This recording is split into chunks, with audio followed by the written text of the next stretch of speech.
Olá pessoal, Edu Tagliaro aqui com vocês. Então pessoal, será que os tempos de overclock chegaram ao fim? Ou na verdade já chegaram e a gente não vinha se dando conta? Vamos entender melhor o que está por vir ou o que já está acontecendo. No vídeo anterior, eu comentei sobre as placas A620 que já estão aparecendo com mais informações, BIOS vazada, agora até fotos surgiram, o que leva a crer que a AMD já deve estar por abrir as porteiras para que essas placas cheguem no mercado. E quando nós pensamos em placas A620, automaticamente a gente pensa em placas com socket M5 mais baratas.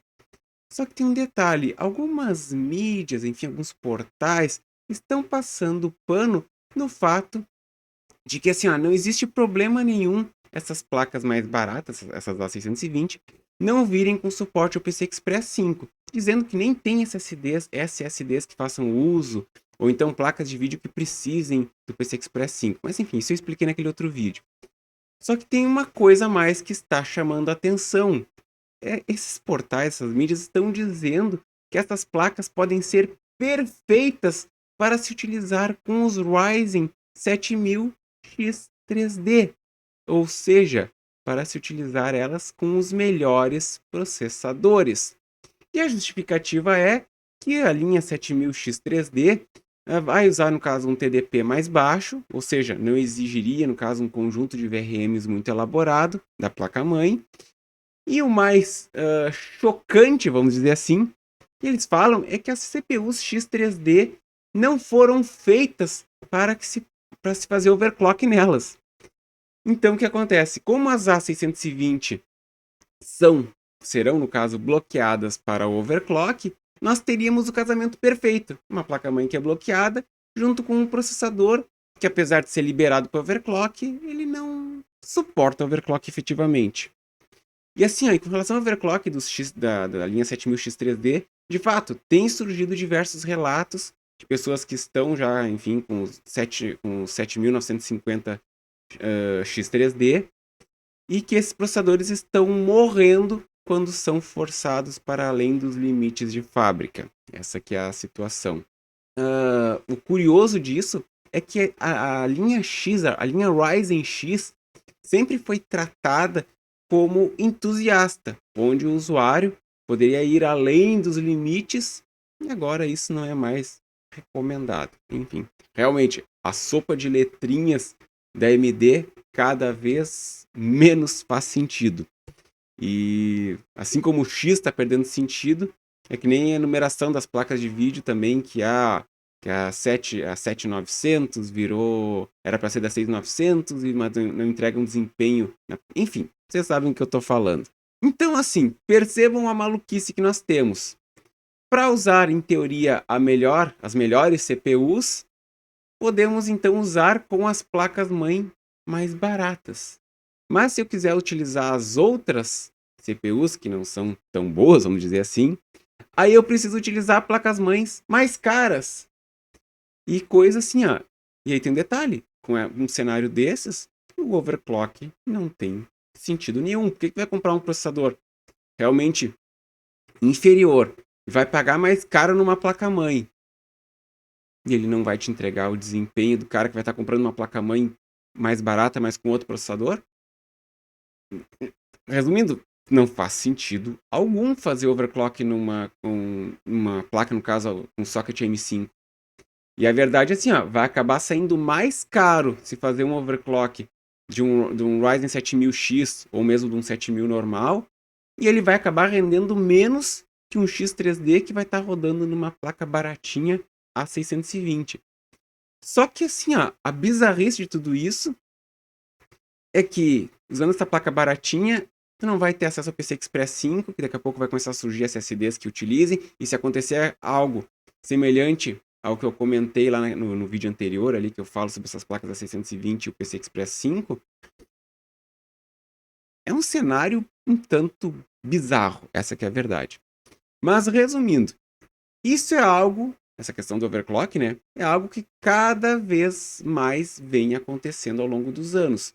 Os fabricantes, enfim, de certo modo, já estão fazendo uso do overclock nos dispositivos. Então, se antigamente existia uma margem grande da frequência que podia se utilizar, hoje está bem restrito. Antigamente, assim, ó, eu digo assim, ó, dá para colocar tranquilo 20, 30, em alguns casos até quase que dobrar o clock do processador. E detalhe, isso eu não estou falando até de overclocks extremos, onde teria que se usar nitrogênio líquido e rodar por poucos minutos. Não. É tu tendo um bom sistema de refrigeração, tu conseguia fazer um overclock estável, bem funcional e usar a máquina direto assim. Claro, quanto mais alta a frequência que utilizasse, mais tu tá reduzindo, estaria reduzindo, né, a vida útil do processador. Mas pensando que tu estaria quase que dobrando o desempenho, mesmo que ele durasse, sei lá, em vez de durar 10 anos, durasse, sei lá, 2, 3 anos, talvez compensasse. Mas a verdade é que hoje, para um uso direto, se tu conseguir 10% de ganho de desempenho, já é algo para se lamber os beiços, né? Essa que é a realidade. E por sinal, até mesmo na linha Ryzen 5000X, principalmente nos Ryzen 9, é bem comum os casos de processadores que não conseguem sustentar as suas frequências padrão de fábrica, o que comprova que elas já estão no limite, essa que é a verdade. E claro que tem também a situação, né, de se ter sorte no sorteio do silício. O que seria isso? É tu conseguir comprar, tu ter uma CPU do mesmo modelo da outra, mas que é um pouquinho mais capaz que as outras. Mas essa é aquela questão. É sorte, que é que a gente sabe, né? Nenhuma CPU é exatamente igual à outra. E essa mesma situação ocorre também, estou falando muito de AMD aqui, mas essa situação também ocorre do lado da Intel, pois é muito comum também processadores da linha K não conseguirem ir além dos números de fábrica divulgados pela Intel, né?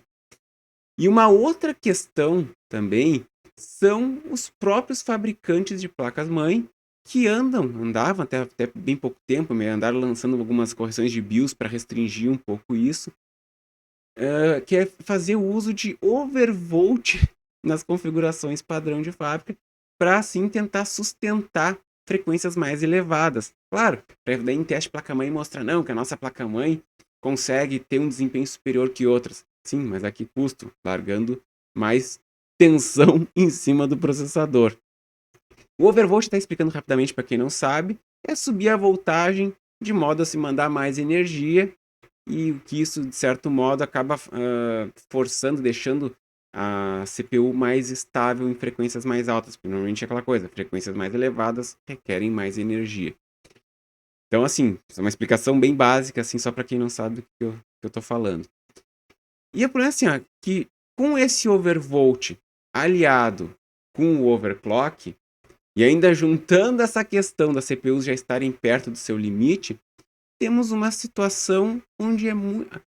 Apesar de ser fácil fazer overclock atualmente, é muito fácil também deixar o sistema instável. Então, assim, ó, o que eu mais vejo, assim, que é frequente atualmente, é o pessoal gastar muito em memórias caras para combinar, por exemplo, com um Ryzen 5600G ou um 5700G para fazer overclock da APU. E aí depois estão chorando que o jogo está travando, o Windows não abre, etc e coisa assim. E um outro caso também que é comum é do pessoal fazer um overclock e mesmo depois a CPU, né, o processador começa a apresentar instabilidade, mesmo voltando para o clock original, a instabilidade segue. Mas é aquela coisa, a CPU acabou sendo danificada. Resumindo, por uma grande parte dos usuários, na verdade, o overclock acaba sendo até mais problema do que uma solução. Só que o overclock é algo muito vendável, seja com placas-mães cara, enfim, que tem uma usina de VRMs, ou então até mesmo com outros componentes, como gabinetes, fãs, air coolers, principalmente também water coolers, que prometem ajudar ou manter a temperatura da CPU mesmo em overclocks mais extremos. Muita gente justifica o overclock, como dizendo assim, eu vou comprar uma CPU mais barata e eu vou economizar, pois ela vai render como uma mais cara. Só que assim, às vezes para fazer esse overclock, o pessoal acaba gastando muito nos extras para fazer funcionar, nesses extras que eu mencionei anteriormente. E acaba que a diferença de valor que se teria comprando logo a CPU com o desempenho desejado, acabou se gastando muito mais nos extras para manter essa CPU estável, uma temperatura adequada. E assim, pessoal, muito importante falar, eu não estou dizendo que overclock é algo errado, que overclock é crime, enfim. Eu já fiz muito overclock. Desde a época dos 486, eu já, enfim, faço overclock. E assim, ó, já perdi processadores, já vi processadores perdendo sua vida útil, assim, até drasticamente em função do overclock. Inclusive, assim, ó, no PC que eu uso para jogar, eu faço overclock. Mas assim, ó, o que eu quero dizer é que as margens seguras já estão assim, ó, estão quase inexistentes. Essa que é a verdade. Mas o ponto assim, ó, que eu quero chegar é que, pelo visto, a liberdade de se poder mexer nas configurações, enfim, poder ajustar ali, fazer seus ajustes, vai acabar virando daqui a pouco um recurso caro e sem utilidade. E pelo visto, assim, ó, o que vai acontecer, ou melhor, até já está acontecendo, se a gente for parar para ver agora, é que com essa linha da Ryzen 7000 de um modo geral. Porque, pensem comigo, acho que adianta, tem um processador liberado, mas ele não suporta overclock. Aí então tu vai usar uma placa-mãe que é bloqueada por overclock, que é mais barata, por que tu vai gastar com placas mais caras? Daí para ter o PCI Express 5. Mas daí tu compra para ter o recurso PCI Express 5, mas tu não pode usar overclock. Tem que usar um outro processador que vai suportar overclock, mas ele vai te entregar um desempenho menor. Entendem a loucura do negócio? Sabe? Realmente, assim, ó, é complicado. Não sei se vocês conseguiram entender toda essa maluquice. Mas assim, ó, me digam o que vocês acham. Vocês curtem overclock? Vocês fazem overclock? Comentem aqui nos comentários, coloquem os resultados que vocês conseguiram com os processadores de vocês. E assim, ó, por hoje é só. Não esqueça o canal, like no vídeo, ative o sininho e até a próxima!